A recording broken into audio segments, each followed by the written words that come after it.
Hey everyone, and welcome to your next lesson. I was a little bit of a dummy earlier when we did the class and I forgot to press record on the first little speech part that I did, so I'm coming back and adding that in now. So what I was wanting to show you was sort of in terms of developing your own style, because I know that that comes up a lot in conversation with artists wanting to know how to develop their own style. So I'm going to show you a little bit of Mondrian and the progression of his work because it's super interesting. Not a lot of people know his history. And I'm also going to show you some of the artists that I've pulled off Instagram that have inspired my own artistic direction. And then I'll show you also some of my other works and just how I built my canvases and built my paintings up, just so you can see I don't always work in the same method exactly. The overall of my work looks mostly consistent, but I do take slightly different approaches to pieces every time. So I'm just going to go through that with you just to give you other ideas and more information, and hopefully it will be helpful. So I will just share my screen. I created this document, like I mentioned before, on that Pure Data site. So here we go. This is the Pure Data, and I just basically went and pulled a whole bunch of people's images from Instagram, not to copy or do anything with them. It was just to get overall ideas and check out their artistic direction and see their work together. I had done this with my own work on Instagram, and it's really nice to actually upload things and see them together as thumbnails, because you start to see themes emerging in especially like color, value, your shape language, and how things are reading together. So I found that I got a lot of really important information about myself and my own work from putting things on Instagram and seeing it in little thumbnails like this. And that I was able to then correct some things that I wasn't actually really happy with, that I wasn't seeing while looking at individual pieces. And I only picked up on it after I looked at things as a whole. So first of all, when I look at this, these are all different artists. When I look at this, the first thing that I notice that really jumps out at me is big shapes, big bright yellow, big bright red shapes. Those are the pieces that immediately jump off of the background. And so if you're wanting to create pieces that really jump off of the walls of a gallery, for example, or just really show really well in photo, or just pop generally, having these masses of warm, bright colors will definitely help you achieve that. And then so after that, the other thing that defines style is sort of how you define your shapes, how you're drawing things, how you're dealing with your paint, the thickness of it, how you're dealing with the way that your marks move. Are they small? Are they big? Are things blended and soft? Are things really hard edged? What are the shapes of the marks, and all those kinds of things. There's also your palette and how you're mixing colors. So for example, these two artists here, this person is less realistic necessarily, and they have a more saturated, bright palette with more extremes in colors, whereas this person is a lot more into realism, and their palette colors are more based on reality and neutrals. They're still very vibrant, but it's not the same as this necessarily. So definitely looking at a lot of different artists and just kind of analyzing what they do. So when I zoom into this, I love this person's work. I think it's Anna Clary. It's Clary Artist anyways on Instagram. It's acrylic from what I can tell. I could be wrong, but it looks like it's handled like acrylic. And I kind of took my inspiration for water from this person, but because I'm being a little bit less realistic in general, I've kind of abstracted it a little bit farther than they have. But you can see that it's still sort of direct shapes, direct mark making, and some layering happening here. The actual shape language of this, let's say, is much more chaotic and broken up. The frequency of it is smaller. Whereas if I look at something like this, the shape language is a lot more simple, and the frequency of the mark making and the frequency and the size of the shapes are much more relaxed and larger. So that's one thing to play with. And obviously changing that is going to give a different mood also in your pieces. So this one, it looks like a fairly calm day. There's some water movement, but it's really kind of soft. In this one, it's really still. And we can tell that by the shape language that the artist is using in the water and everything else. So it's very still and very calm. There's a little bit of movement in here, but it's definitely not to this frequency. And then here we have a mark making frequency that is very chattered. So we can tell that there's a lot more wind going on in here. So definitely if you're trying to express something like movement or something, or create a feeling of stillness, changing the mark making is definitely one way to go about it. And also keeping consistency in your mark making will help make your body of work look consistent. So even if you're changing the size of something to create a mood, for example, if I look at this person's trees and the way they create their overall shapes, and then the way that they create the details within those shapes, that remains consistent. Even though the trees might change from one species to another, we can see that throughout that, the rocks, the trees, and everything else, their mark making and the way that they're handling their shapes remains consistent through every piece. Their palette also remains consistent through every piece. So Stephanie's work, it's not necessarily realistic color or shape. It's very painterly. She handles color in a very extreme way. So we've got some contrast here, purples and yellows. Her brushstrokes are really free. I really like her shape language. So if I look at the way she handles her shapes, there is sort of a similarity between hers and mine. However, I'm not trying to copy her exactly. I've come up with my own way of doing things. There's really interesting lines in her work that I really love. It's a little bit more like loose than my work. I like a tighter line on mine. So that's sort of partly where we're diverging quite a bit. These ones are Coutier artist, Scott Coutier, I believe his name is. He's much more realistic also. I love his work though. But again, just a totally different approach to landscapes. Absolutely incredible work here. He'll start like this and then build on top of it. Or here even, he did the background here and then he does like basically almost like a notan or a value study where he's got his silhouettes nailed down and then he'll paint over from there and get in with his layers into all of these fabulous sort of details, and they're huge, they're beautiful. This guy's been working obviously for many decades. This is Susan Gale, who is a Canadian artist, I believe, living in Quebec, in Montreal area. And her work is phenomenal, and I think underrepresented, honestly, on the market. I know that they take her quite a bit of time, so I think that she just doesn't do as many as some other artists because her process is quite long.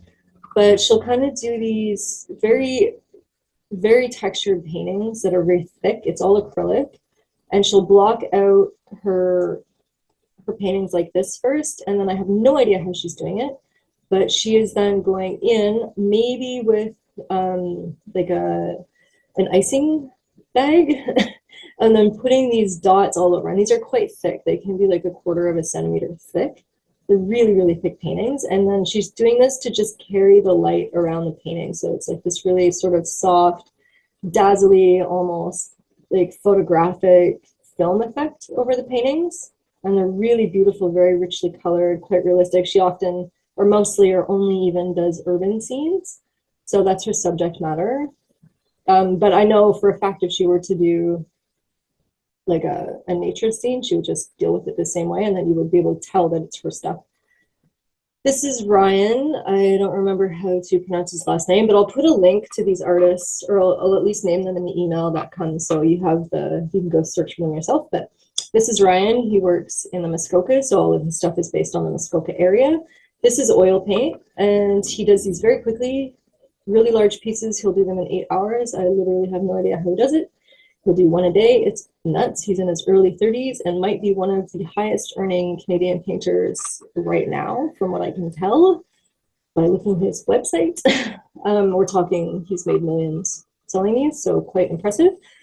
He has, again, I love his shape language. This is another person that really inspires me, shape language. And then he goes in with these direct strokes, and you'll notice his strokes are consistent, really consistent throughout the painting. So they all kind of go in the same direction. They're all about the same size and length. And then he just builds them in this sort of very painterly method. So again, like from one painting to the next, same sort of strokes. His focus is more on shape and color and lighting than strokes necessarily. Here he's got a little bit more variation to show the direction of water, to give that feeling of movement, but otherwise it's fairly consistent with the other pieces. So his stuff is really great. I love the colors. Zooming out, it looks quite a bit realistic, but when you go in up close, you see how painterly it is. This is Dominic Modlinski. I love his colors, and if you see these in real life, they will just blow your mind. So his shape, language, and color were this is another inspiration for me for my work. I'm obviously not trying to copy any of these people exactly, but I do like to take references from them. And I really like the way that he works with color transitions and movement. So if we look at this area right here, it goes from like red leaves all the way down to purples. So there's this sort of movement that goes from red through to green, sort of through desaturated purples into deep purples, and then into blue. He picks it up over here again. So there's this sort of movement that you can track of color through his work. And he'll transition from these reds through like a green red, and then start adding more of the blues in there to cool this off a little bit before he goes into the purple. So that's a really interesting way of handling color. He'll also create a lot of color islands. So we've got like an island of green here, and we've got these islands of red, and then these islands of dark, sort of desaturated gray. And even in the back here, we've got an island of red, and then an island of orange that kind of happens, and then this island of blue. And I kind of did it's a mosaic filter on it in Photoshop, just so you could sort of see what I'm talking about. So if I reduce the details down to just color, we can kind of see where these islands are happening. So creating islands of color, here we go again, it's like an all red painting, but we've got this island of yellow and a sea of red. And then we've got sort of an island of desaturated cooler colors to create that really interesting line here. So that's definitely, see, we've got this island of shape here in the foreground. He does this a lot. It's quite phenomenal. And then this is like a dark, cool green. And then over here, we've got some brighter, warm greens in this sort of island there. And then back in here, we've got these really bright yellows, like two little islands that kind of connect here. And then we've got the desaturated blues in the background. So again, I did that sort of reduced color thing on it just so you could see, and you can see the islands more clearly here. Really interesting way to break up your canvases and create some interesting color harmonies. He's really exaggerated about it. I love it. Again, blues, island of green, island of an orange, that's a bit desaturated, and then really bright green and red islands in here with the cool colors between it. And again, there's the breakdown, so you can sort of see the islands more clearly. All right, and then Mondrian, if we look at his work, in case you don't know the name, this is what he's famous for. I think everyone can recognize these paintings, but he started like this. So really classical sort of Dutch realism. We've got some night scenes here that are quite dull, very desaturated, really beautiful paintings though. Incredible handling of realism, incredible handling, classical handling of paint application and texture, and sort of very standard composition work. And then he starts playing with complementaries and color a little bit more. So we're starting to see this contrast of complementaries happening with the red and the greens in here. And then he starts playing with it a little bit more, and we start seeing some more abstracting happening. And he gets into these different paint strokes. He starts playing with his paint application quite a bit. And we've got something that looks a lot more impressionistic, let's say in the school of Monet, or Cézanne, or any of the other impressionists, with that sort of optical blending of color and broken brushstrokes where things kind of blend a little bit more in a broken way on canvas. And then he starts going in and playing with his shapes and his silhouettes and his lines, as I've been talking. And we start seeing an abstraction. So we can still see that these are trees, and the house and the ground are still kind of classically rendered, but we've got this hint of funny abstraction happening in the trees. And then he starts pushing that further and further until we have something that's actually quite abstract. And then he goes even further, and then he's just like, why don't I just change my shape language completely and go for squares? And then the frequency is small. So remember, we're talking about the frequency of shape. We see that here too, where it's small frequency. And then he goes to bigger frequency and playing with the size and just sticking to basically complementary color and very hard edge. So that was the evolution of his work. So I would just say, when you're looking at work and you're looking at your own work, look for these trends and look for things that you like in your work and in other people's work and push those further, and that will help you develop a style.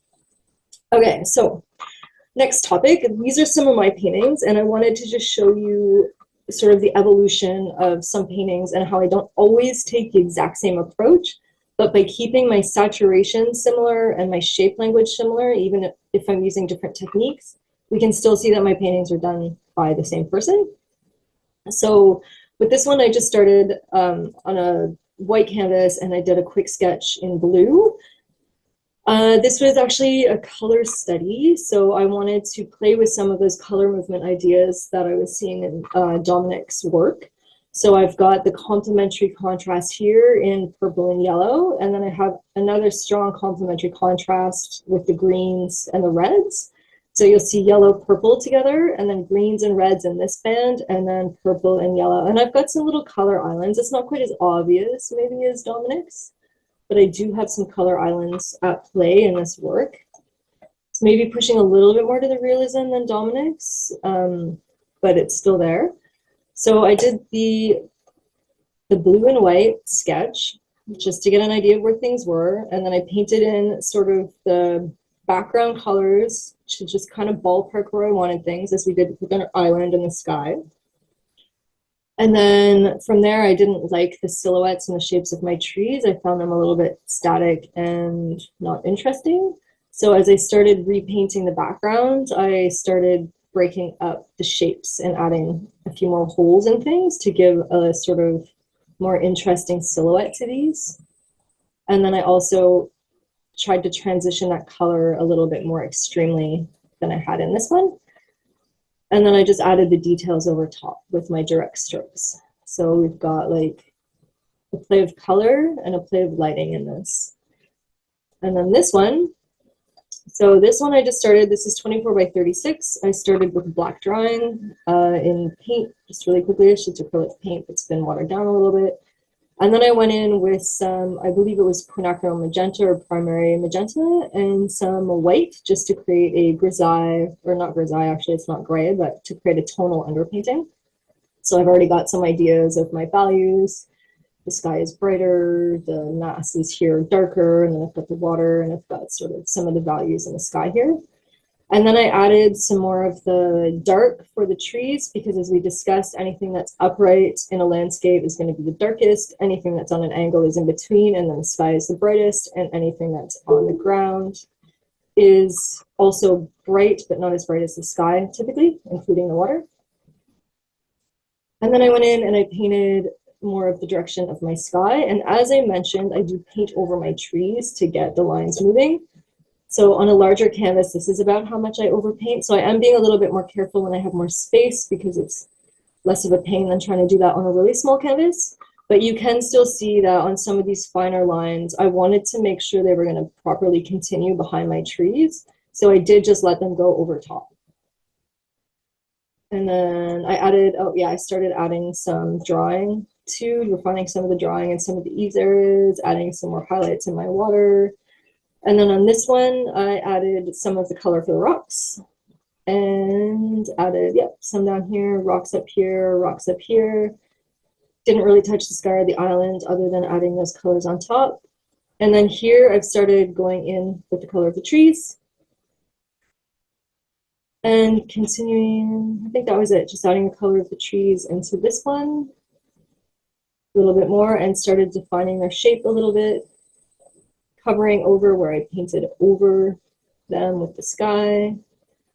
getting some interesting colors from my dark greens through to my cool greens into my warmer greens on the light side.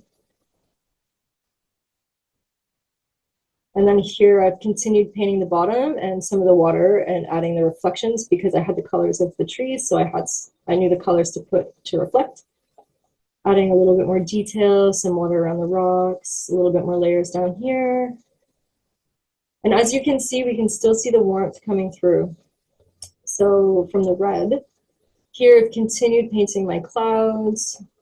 I've refined my island so we don't really see that I've painted over my trees anymore. I've cleaned up the edges, finished back in here, and I also cleaned up the shape language in my rocks because on this side, they were too small, and this side they were really big and it wasn't matching. So I had to make sure that the rocks on this side were matching the rocks on this side and the island because these seemed pretty consistent. So there was a reworking of the rocks on the side. And then if I zoom in, we can see how I've layered the colors over each other and in the clouds and in the sky. And then here we actually see the layering where I had darker colors and then I went over with a transparent or semi-transparent white, and we get this kind of interesting play of colors underneath. And then the rocks and the stones, and we can still see the red through creating that warmth, but we have the colors layering over top. Some of my highlights, very direct brush strokes, trying to stay very angled because they're rocks. Sort of the shadows on this side, and we can still see where I've missed painting, and then we can see some of the underpainting through, and it gives kind of nice color variation and strokes. This is my water surface. It's very just sort of kind of abstract, really. When we zoom in, direct color, a lot of layering. Some more water with the rock showing through. These are sort of the highlights on those background rocks, and then some of the leaves. We have some of the red coming through, some of the purples that I had painted in thin layers into the shadows. And then some of the trees over here. And I wanted to show you this because this is where I missed painting white around the trees. So we've got some of the red coming through from the background and then some of those early silhouettes showing where I added the purple over top and then I painted the green on top of that. So this is giving me sort of a warm glow and it looks like there's light coming from behind my trees from the sky. So sometimes I like to do a tonal background in red or like a golden yellow to give me that nice warm glow for anywhere that I've missed paint. And this is why painting quickly and without caring too much about precision can actually be your best friend, because you're going to get these sort of happy accidents where you get this really nice glow coming through. So if you're trying to be too clean with your edges, you're going to miss out on these opportunities for sure. We actually see it in here too. It looks like a nice glow coming behind those trees. And in here too, we see it like on the horizon. And then I went in and painted the sky colors in there. So that's that one. These are done in a totally different way, and I do have a course that's already online.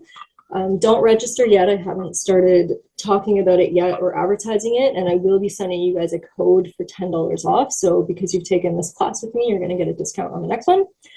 This is sort of a hybrid of glazing technique with transparent glazes and mediums and the direct painting method that we're currently using. So I've started this one on a golden background. And I just did a quick drawing. As you can see, I didn't really care what was going on much. It was just to tell me where rocks might be.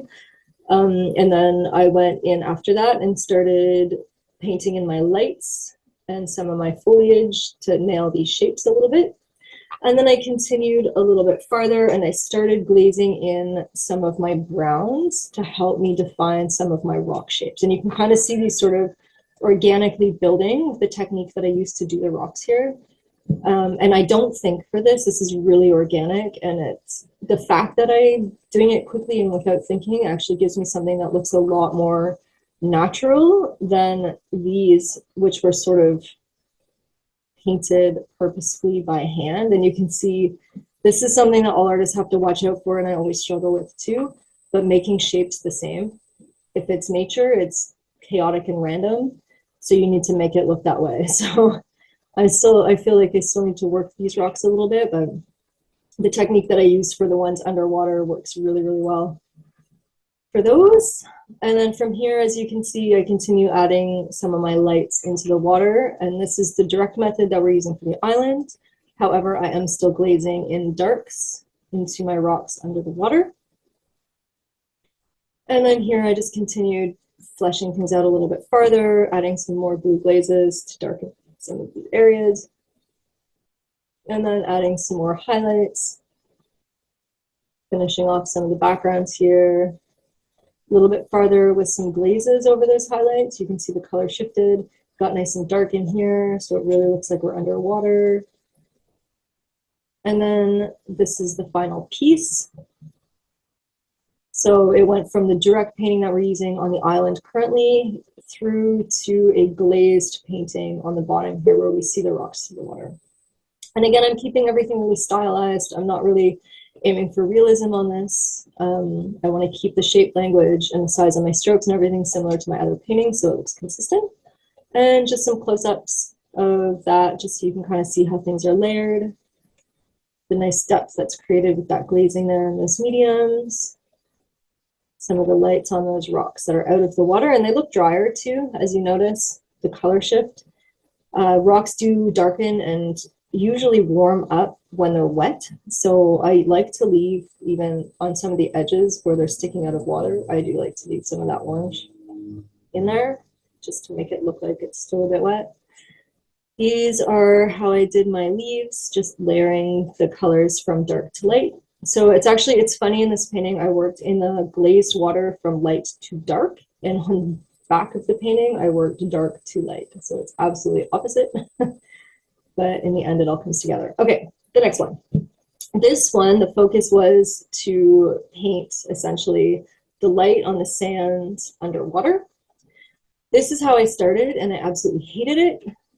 It happens not all the time, but it happens often enough that I'll start a painting and I'm just not really satisfied with where it's going. I started it the same way as the other one because when I do work in series, I want to make sure that I'm using the same techniques 100%, the same palette, the same techniques within that series. So I will break out of my technique and my color palette for random paintings or different series, but within a series, I always take exactly the same steps. So I didn't like how I was doing this. It was too direct and it looked cellular and it just wasn't working for me. So I took gesso and I put several coats over it. And so we couldn't see any of this. It's completely white in the end. When I was finished my gessoing, I waited for it to dry completely and then I put some yellow glaze back over it and I actually let it go a little bit brighter because I did want this area to be brighter than the rocks. And we can also see that I've started layering in some glazes over these ones here. And then I continued adding some glazes in here. So I've got some orange glazes and some more green and blue glazes. And then I went in with, oh, and here I've also done the more organic looking lines for the sunlight. It's still not perfect, but it's a better direction and I can see where it was going. I've got them coming in over the rocks and stuff over here, following the shapes of the rocks because they're going to curl over and follow the exact shape that those rocks make.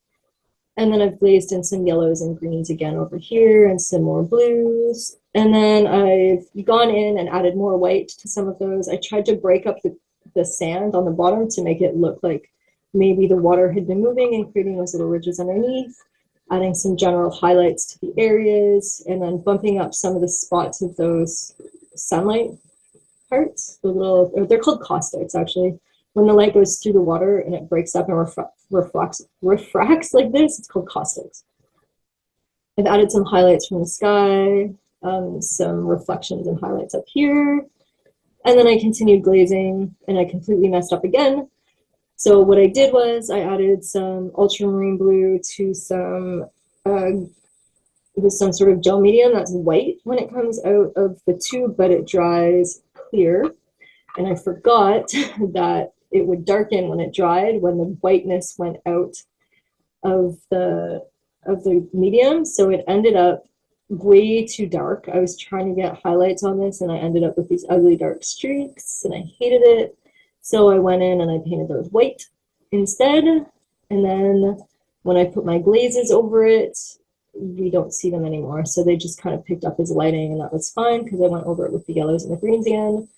And then that's the final piece. So I've got some reflecting sort of transparent light from the sky in the back. I've got all my shadows. I left my rocks orange on the bottom. Like I mentioned, when they're damp, they turn color.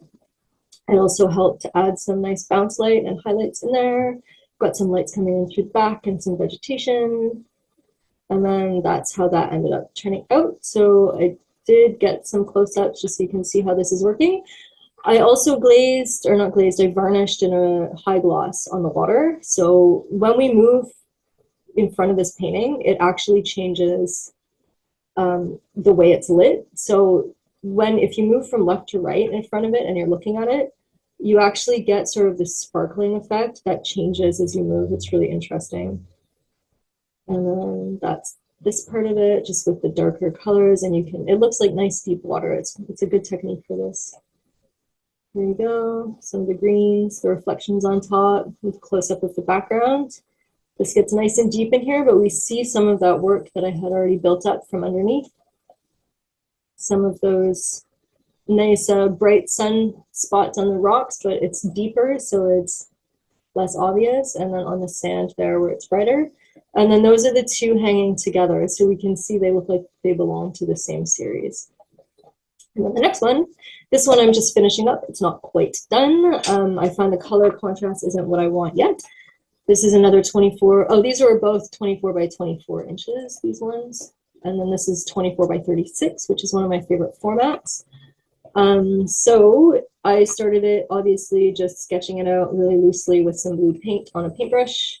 And then I went in, like we're doing with our islands now, and I'm painting the generalized colors of the background. So this is sort of what I put it to, and you can see it's rough, and I don't really care. I'm just trying to get color down and feel it out.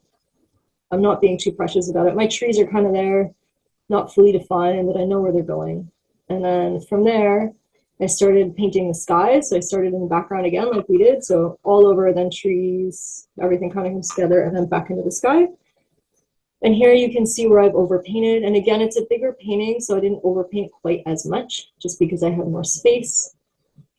But you can kind of see how that came together. I do tape my horizon, so I'll measure it. If I've decided I like where the horizon is, I will measure this distance, and then I will measure it on the two sides, and I will tape across, because the horizon, especially on large pieces like this, has to be spot on and completely straight, or it creates a really weird sense of unease. So this is the next part. Sky is done. And then I came in and started defining more of my wave shapes and more of my trees, and adding those sort of details and some lighting. I'm still really sloppy down here, but I don't care yet. I've added some more details in my ground, some more in the water. And then this is where I'm at right now. So it's essentially the same as we just did, but then I put a glaze of Payne's gray with a bit of purple in it into the shadowed area. And then I put a glaze of warm orange yellow where the sun is hitting, and also onto these parts. But I feel like overall, it's still a bit too cool blue. So I'm going to be trying to warm up sections of this just to kind of balance the color a little bit more. And what I could maybe do, because there is warm sun coming from the left, I could, on the sides of these waves, I could put a warmer highlight, and that will help drive home the idea that there's a warm light coming this way. And it'll also just help to warm up some of this big cool mass in here, because right now I've got, if I'm looking at color islands, I've got this warm in here that's kind of nice, and some warmth in here, but everything else is super cool, and I'm just not really happy yet. So I will be working on that a little bit further. And some of my old styles, so if you're more into realism and accuracy, this is a way that you could go. It's a completely different approach. And it is the grisaille method from the Renaissance era, basically. Tried, true, trusted method for getting really accurate stuff, either portraits or landscapes or whatever. So this one, I painted it all in just black and white first to just sort of nail my drawing and my values. And then I start glazing the color over top. So we have a lot of work here on the leaves, some in the sky, a little bit of color coming in on the water. And then this was the finished piece. So I ended up going over the top of this. Unfortunately, this is kind of a low res image, but you get the idea. So that gives me something that's actually quite realistic, which is nice. And you can see it's a totally different style from this. I was feeling way too stuck with my references, and this process was a bit meticulous for me, and I just wasn't happy creating this way, even though I really liked these paintings and the result that I got. It just wasn't, I felt like it wasn't sustainable for a career. So I sort of went in this direction a little bit more. But yeah, this is totally, for some people, this is how they love to work, and you can get really nice results. So this one, same thing. I did the whole thing in black and white. You don't have to worry about color at this point. You're just worrying about shapes. And then I started glazing in the color. And I do tend to gravitate towards my focal point first and work out on pretty much everything that I do. I just find it easier to balance my image. So here I'm just beefing up the saturation along my path, my focal point path. And then going in and adding some more colors, and then some more colors and highlights. And then this is the final piece. So definitely a darker painting, more realistic tones, a little bit more like, if we bring this up here, maybe. I think her stuff is up here. Oh, there we go. So it falls more into the realm of these. It's a bit darker though, because I started from grisaille, and one thing that I learned with the grisaille is you have to paint actually a few tones lighter than you want your final piece. So that's the thing to balance with grisaille method. Oh, this is another, because he was another inspiration. Got J artist, and again you'll see sort of the links in here stylistically a little bit with his work.